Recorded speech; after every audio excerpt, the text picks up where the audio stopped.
Now let's come to the word ghashiyah, which I keep translating as an overwhelming event, or even actually has to do with becoming unconscious. So let's look at the language of it. مشتقة من الغشيان وهو تغطية متمكنة وهي صفة أريد بها حادثة القيامة. It's actually derived from something that overtakes, covers, wraps up. Ghishawa, for example, is a blanket or a cover that covers you entirely. And it's one of the words used in the Quran to describe Judgment Day. سُمِّيَتْ غَاشِيَةٌ عَلَى وَجْهِ الْإِسْتِعَارَةِ. It's actually used allegorically, or maybe, as a way of giving a parable for what Judgment Day is going to be like. لِأَنَّهَا إِذَا حَصَلَتْ لَمْ يَجِدِ النَّاسُ مَفَرًّا مِنْ أَهْوَالِهَا. That's the first important point. This word is used to almost describe that there's not going to be any escape. It'll cover everybody. There's nobody that's going to escape what's going to happen on that day. فَكَأَنَّهَا غَاشٍ يَغْشَى عَلَى عُقُولِهِمْ. Secondly, it's as though it's going to hover over their minds. It's going to take over your minds. You're not going to be able to think about anything else. Sometimes you're in a crisis situation and you're like, I gotta get my mind off of this. I don't want to think about this right now. And you want to check out. There's no checking out. It's taken over your mind.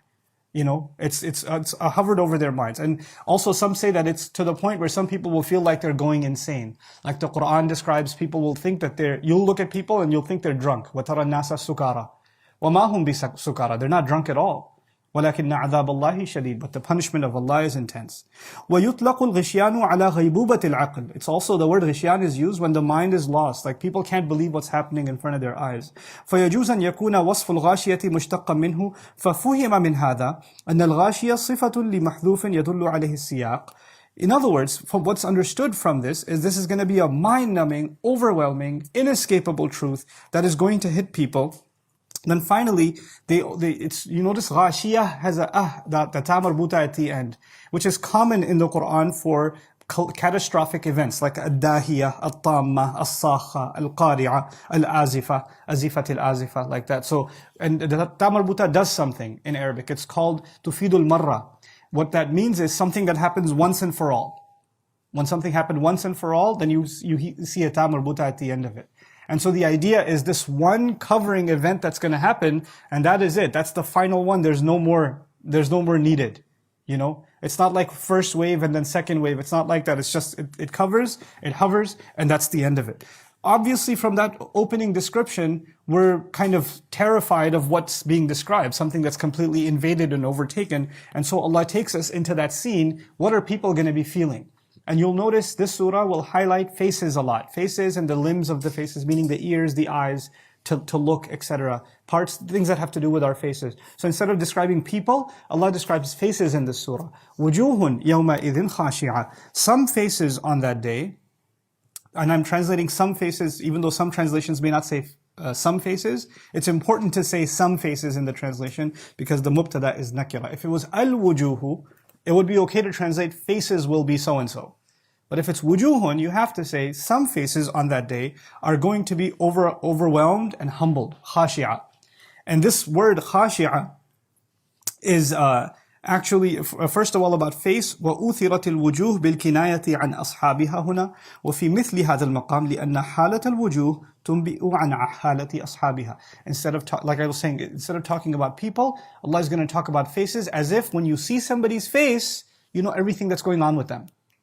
Like if you know someone well, or if you see somebody's face, you're like, this person's not having a good time, or this person's really happy, or this person's overwhelmed, or this person's terrified. Fear, anger, sadness, regret, happiness, these expressions you can tell immediately from somebody's face, or exhaustion even.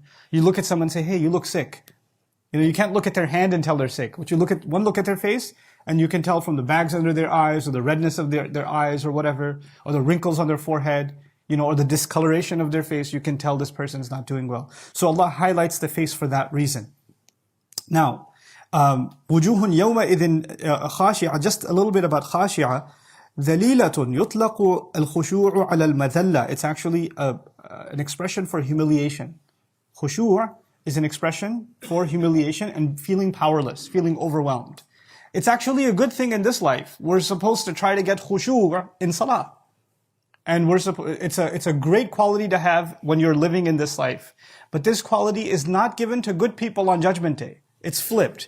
It's a great quality when you're here, and it's a horrible quality on Judgment Day. Actually, the people of khushu' are going to be the people that are in trouble with Allah. In other words, as if Imam Razi and others have commented, it's the people who were exhausted and humbled and overwhelmed by Allah and the fear of Him in this world, they're not going to experience that in the next. And the people who had none of that in this world, that'll hit them in the next. Hey guys, you just watched a small clip of me explaining the Quran in depth as part of the Deeper Look series. Studying the Quran in depth can seem like a really intimidating thing that's only meant for scholars. Our job at Bayyinah is to make deeper study of the Quran accessible and easy for all of you. So take us up on that challenge. Join us for this study, the Deeper Look of the Quran, for this surah and many other surahs on BayyinahTV.com under the Deeper Look section.